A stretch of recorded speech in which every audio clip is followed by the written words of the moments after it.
Okay okay okay ಅಂದ್ರೆ ಇದು passing criteria ಅದ 1900 ಟೋಟಲ್ ಮಾರ್ಕ್ಸ್, 1600 ಮಿನಿಮಮ್ ತಗೋ ಲೆವೆಲ್ 1ಗೆ. ಬಟ್ ಲೆವೆಲ್ 2ಗೆ ಅದ ಒಂದ್ ಸ್ವಲ್ಪ ಜಾಸ್ತಿ ಮಾರ್ಕ್ಸ್ ಆಕಾವು, ಅದು ಹಿಂಗೆ ಇರ್ತದೆ ಸೇಮ್. ಇದು ಪಾಸಿಂಗ್ ಪರ್ಸೆಂಟೇಜ್ ಏನಿರ್ತದೆ? ಪಾಸಿಂಗ್ ಪರ್ಸೆಂಟೇಜ್ ಇದ್ರ ಚಲೋ ಐತಿ. ಸಿ ಎ ಗತೆ 10% 15% ಏನು ಅಷ್ಟೇ ಇಲ್ಲ. ಇದ್ರದ್ದು ಆಲ್ಮೋಸ್ಟ್ 40 to 45% ಪಾಸಿಂಗ್ ಪರ್ಸೆಂಟೇಜ್ ಐತಿ. ಅಂದ್ರೆ when it comes to CA ಇದು ಚಲೋ ಅದ. ಚಲೋ ಅದ ಪಾಸಿಂಗ್ ಪರ್ಸೆಂಟೇಜ್ ಮಸ್ತ್. Okay okay. ಇದ್ರದ್ದು ಹೆಂಗ್ ಕ್ಲಾಸಸ್ ಅದೆಲ್ಲ ಹೆಂಗ್ ಮಾಡಿದ್ರಿ? ಕ್ಲಾಸಸ್ ನಾ ಆನ್ಲೈನ್ ಕೋಚಿಂಗ್ ತಗೊಂಡಿದ್ದೆ. ಅದು ನಾ ತಗೊಂಡಿದ್ದೆ ಅಶ್ವಿನಿ ಬಜಾಜ್ ಅಂತೇಳಿ. ಅವ್ರದ್ದು ಆನ್ಲೈನ್ ಕ್ಲಾಸ್ ನಾ ರೆಕಾರ್ಡ್ ಇಟ್ಕೊಂಡಿದ್ದೆ. ಅವ್ರದ್ದು ನೀವು ಆಫ್ಲೈನ್ ಕ್ಲಾಸು ತಗೋಬಹುದು, ವಿಚ್ ಇಸ್ ಇನ್ ಕೋಲ್ಕತ್ತಾ. ಇಷ್ಟೈತಿ. ಇವ್ರದ್ದು ಕಾಸ್ಟ್ ಬಂದು 17,000. ಇವ್ರಂದ್ರೇನು ಒಬ್ರ ಒಂದು 10 ಸಬ್ಜೆಕ್ಟ್ ಒಬ್ರ. ಅಂದ್ರೆ ಇದು ಸೆಲ್ಫ್ ಸ್ಟಡಿ ಮಾಡಿ ಮಾಡ್ಬೋದು, ಇಲ್ಲ ಕೋಚಿಂಗ್ ಕ್ಲಾಸ್ ತಗೊಳ್ಬೇಕು? ಸೆಲ್ಫ್ ಸ್ಟಡಿ ಮಾಡ್ಬೇಕಂದ್ರೆ ನೀವು ಬೇಸಿಕ್ಸ್ ಆಫ್ ಇನ್ವೆಸ್ಟ್ಮೆಂಟ್ ಫೈನಾನ್ಸ್ ಅಂತ ಗೊತ್ತಿದ್ರೆ ನಿಮ್ಗೆ ಈಸಿ ಆಗತ್ತೆ. ಅಂದ್ರೆ ನೀವು ಇಂಟರ್ ಅಂತ ಮುಗಿಸಿದ್ರಿ ಅಂತಂದ್ರೆ ಈಸಿ ಆಗತ್ತೆ ನಿಮಗೆ, ನೀವು ಮಾಡ್ಬೋದು. ಬಟ್ ಒಂದ್ 2 subjects like fixed income, ethics ಆಗ್ಲಿ, ಇಂಥ ಸಬ್ಜೆಕ್ಟ್ ಒಂದ್ ಸ್ವಲ್ಪ ಟ್ರಿಕಿ ಆಗ್ತದೆ. ಇದು ಕ್ಲಾಸಸ್ ಫೀಸ್ ಏನಿತ್ತಂದ್ರಿ? 17,000. 17,000.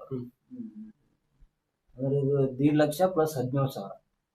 ಇಲ್ಲ, ನಾನ್ ಹೇಳಿದ್ದು ಅದು 1.5 ಲಕ್ಷ ಕೂಡ ಎಲ್ಲ ಕಾಸ್ಟ್ ಆಲ್ಮೋಸ್ಟ್ 1.5 ಲಕ್ಷ ಬರ್ತೈತಿ. ನೀವು ಅರ್ಲಿ ಬರ್ಡ್ ರಿಜಿಸ್ಟ್ರೇಷನ್ ಮಾಡಿಸಿದ್ರಿ ಅಂದ್ರೆ ಅರ್ಲಿ ಬರ್ಡ್ ಅಂತಂದ್ರೆ ಒಂದ್ ಡೇಟ್ ಕೊಟ್ಟಿರ್ತಾರೆ ಇನ್ಸ್ಟಿಟ್ಯೂಟ್. ಅದು ಒಳಗಾಗಿ ಏನಾರ ರಿಜಿಸ್ಟ್ರೇಷನ್ ಮಾಡಿದ್ರೆ 1.5 lakh.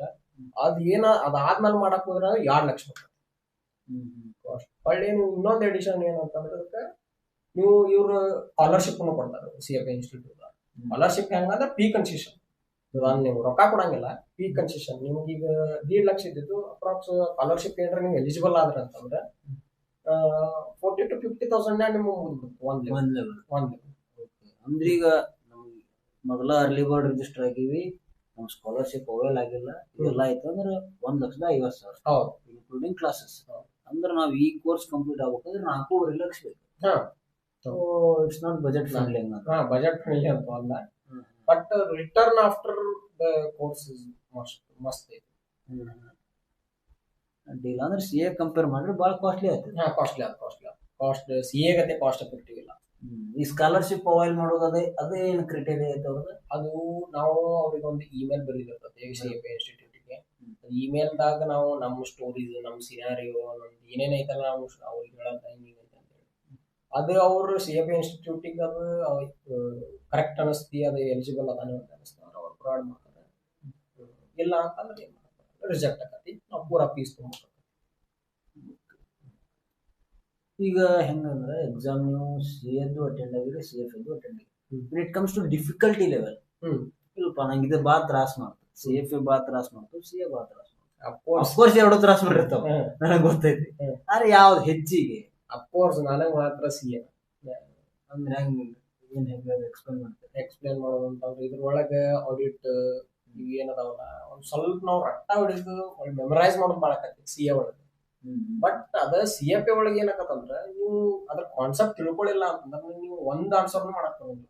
You should have very much conceptual clarity in that. ಅಂದ್ರೆ ನೀವು ರಟ್ಟ ಹೊಡೆದು ಹೋಗಿ ನಾವು ಬರತ್ ಪಾಸ್ ಹಾಕಿ ಸಾಧ್ಯನೇ ಇಲ್ಲ CFA ಒಳಗೆ. ಇದ ಒಂದ್ ಸ್ವಲ್ಪ ನನಗೆ ಚಲೋ ಅನಿಸ್ತದೆ CA ಒಳಗೆ. ಇದ ಒಂದ್ ಸ್ವಲ್ಪ ಮೆಮರೈಸಿಂಗ್ ಆಗತ್ತೆ, ಹಿಂಗಾಗಿ ಒಂದ್ ಸ್ವಲ್ಪ ವಾಸ್ಟ್ ಆಕತ್ತಿದೆ, ವಾಸ್ಟ್ ಸಿಲೆಬಸ್ ಸಿಕ್ಕಾಬಿಟ್ಟು ವಾಸ್ಟ್. ಇನ್ನೊಂದು ಇದು ಜಾಬ್ ಅಪರ್ಚುನಿಟಿ ಹೆಂಗೆ CFA ಅಂದ್ರೆ ಏನ್ ಸ್ಯಾಲರಿ ಲೆವೆಲ್ ಏನ್ ಹೆಂಗೆ? ಸ್ಯಾಲರಿ ಲೆವೆಲ್ ನೀವು ಲೆವೆಲ್ 1 ಪಾಸ್ ಆದ್ರೆ ಜಾಬ್ ಅಪರ್ಚುನಿಟೀಸ್ ಅದಾವ. ಬರೀ CA ಗತೆ ಫೌಂಡೇಶನ್ ಪಾಸ್ ಆಗಿ, ಇಂಟರ್ ಪಾಸ್ ಆಗಿ, ಫೈನಲ್ ಪಾಸ್ ಆದಾಗ ಜಾಬ್ ಅಂತಿಲ್ಲ. ಲೆವೆಲ್ 1 ಮುಗಿಸಿದ್ರು ನಿಮ್ಗೆ ಜಾಬ್ ಅಪರ್ಚುನಿಟಿ. ನೀವು ಒಂದ್ ಲೆವೆಲ್ 1 ಮುಗಿಸಿದ್ರೆ ನಾವು ಜಾಬ್ ಅರ್ನ್ ಮಾಡ್ಬೋದು. ಆದ್ರೆ ಒಂದ್ ಸ್ವಲ್ಪ CFA 1 ಮುಗಿಸನ್ how much he can earn in the market? Indian market ಒಳಗೆ ಒಂದು 5 ರಿಂದ 6 ಲಕ್ಷ ಅರ್ನ್ ಮಾಡ್ಬೋದು per annum. CFA 1 level 1 complete ಆದ್ರೆ ಮಿನಿಮಮ್ ಅಂತ 5 lakhs. It's a good amount. ಹಂಗಂದ್ರೆ ಗುಡ್ ಅಮೌಂಟ್ ಇದೆಲ್ಲ ಲೈಕ್. ಆದ್ರೆ ಬಟ್ ಇನ್ನೊಂದು ಏನಂತ ಇದ್ರೊಳಗೆ ಬರೀ ಲೆವೆಲ್ 1 ಪಾಸ್ ಆದ್ರೆ ತಗೊಳ್ಳೋದು ಒಂದ್ ಸ್ವಲ್ಪ ಡಿಫಿಕಲ್ಟ್ ಆಗುತ್ತೆ, ಅಂದ್ರೆ ಕಡಿಮೆ. ಅಂದ್ರೆ ಅಟ್ಲೀಸ್ಟ್ ಲೆವೆಲ್ 2 ಆದ್ರೂ ಮುಗಿದ್ರೆ ಅವ್ರಿಗೆ ಎಂಪ್ಲಾಯರ್ ಸಿಗತ್ತೆ. ಲೆವೆಲ್ 2 ಏನೈತಿ? Level 2 approximate 7 to 8 lakhs per annum. Level 3 ಆದ್ಮೇಲೆ 10 lakh ಅಬೋ. ಮೋರ್ ದೆನ್ 10 lakh ಐತೆ ಎವರೇಜ್. ಈಗ ಬೆಟರ್. ಈಗ ಹೆಂಗಂದ್ರೆ ನಾನು CA ಮುಗಿಸ್ತೀನಿ, ಹ್ಮ್ ನೀವು CA ಪ್ಲಸ್ CF ಹ್ಮ್ ಅಂದ್ರೆ ನಿಮಗೆ ಎಲ್ಲಿ ನೀವು ನನ್ನ ಓವರ್ಕಮ್ ಮಾಡ್ತೀರಿ ಅನ್ಸುತ್ತೆ?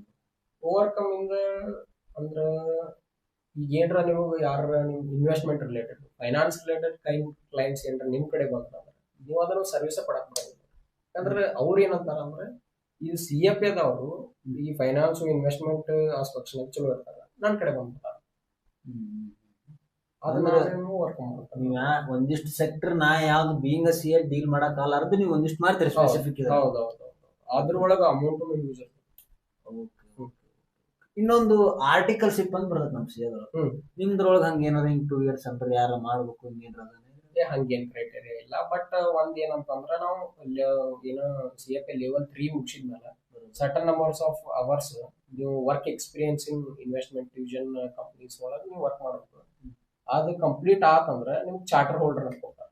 ಅಂದ್ರೆ ಇದನ್ನ ಹೆಂಗ್ ಎಕ್ಸ್ಪ್ಲೇನ್ ಮಾಡ್ತಾರೆ ಅಂತಂದ್ರೆ, ಈಗ ನಮ್ದು CA ಒಳಗೆ ಫೌಂಡೇಶನ್ ಇಂಟರ್ ಫೈನಲ್ ಪಾಸ್ ಆಗ್ಬಿಟ್ರೆ ನಮ್ಮ ಹೆಸರು ಮುಂದೆ CA ಹಚ್ಬೇಕು.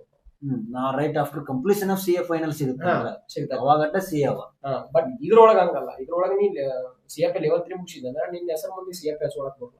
ಮತ್ತೆ CFA ಲೆವೆಲ್ 3 ಮುಗಿಸಿದ್ರೆ ನಾ CFA ಕಂಪ್ಲೀಟ್ ಆಗಿಲ್ಲ ಬರ್ಬೋದ. ಯಾಕಂದ್ರೆ ನೀವು ಅದು ಏನ್ certain number of work experience ಇರ್ತದೆ ಅದನ್ನ ಮುಗಿಸಿ ಅದಾದ್ಮೇಲೆ ಚಾರ್ಟರ್ ಹೋಲ್ಡರ್ ಅಂತ ಹೇಳಿ ಇರ್ತದೆ. ಅದು CFA ಚಾರ್ಟರ್ ಹೋಲ್ಡರ್. ಅದನ್ನ ಅರ್ನ್ ಮಾಡಿದಾಗನ ನೀವು ನಿಮ್ಮ ಹೆಸರು ಮುಂದೆ CFA ಹಚ್ಬೇಕು. ಫೈನಲಿ CFA ಬಗ್ಗೆ ವಿಡಿಯೋ ಮಾಡಿದ್ವಿ, ಒಂದು ನಾಲೆಜ್ ಬಂತ ಅನ್ಕೊಂತೀನಿ. ಅಟ್ಲೀಸ್ಟ್ CFA ಅಂದ್ರೆ ಏನು ಹೆಂಗಿರ್ತದೆ ಅನ್ನೋದರ ಗೊತ್ತಾಗ್ತಂತ ಅನ್ಕೊಂತೀನಿ. ನನಗೂ ಅಷ್ಟೆಲ್ಲ ಗೊತ್ತಿದ್ದಿಲ್ಲ CFA ಬಗ್ಗೆ. ಆಕ್ಚುಲಿ ನಾವು ಅಟ್ ಅ ಸ್ಟ್ರೆಚ್ ಒಂದು ವಿಡಿಯೋ ಮಾಡಿದ್ವಿ, ಇಂಟೆನ್ಷನಲಿ ಪಾರ್ಟ್ 1 ಪಾರ್ಟ್ 2 ಮಾಡಿದ್ವಿ. ಪಾರ್ಟ್ 2 CFA ಲೆವೆಲ್ 1 ಕ್ಲಿಯರ್ ಆದ್ಮೇಲೆ ಹಾಕ್ಬೇಕಂತ ನಮ್ಮ ದೋಸ್ತಂದ ನಂದು ಪ್ಲಾನ್ ಇತ್ತು. ಸೊ ಟುಡೇ ಈವ್ನಿಂಗ್ ಒಂದು CFA ಲೆವೆಲ್ 1 ಕ್ಲಿಯರ್ ಆತ. So I congratulate him. And CFA ಬಗ್ಗೆ ನೀವು ಮುಂದೆ ಏನ ಕ್ವೆರೀಸ್ ಹಿಂಗ್ ಏನ ನಿಮಗೆ ಬೇಕಂದ್ರು ನೀವು ಕೇಳ್ಬೋದು, ಮಾಡ್ಬೋದು. ನಾ ನೆಕ್ಸ್ಟ್ ವಿಡಿಯೋದಾಗ ಇನ್ನೊಂದು ಏನಾರ ಅಪ್ಡೇಟ್ ತಗೊಂಡ್ಬರ್ತೀನಿ. Thank you very much.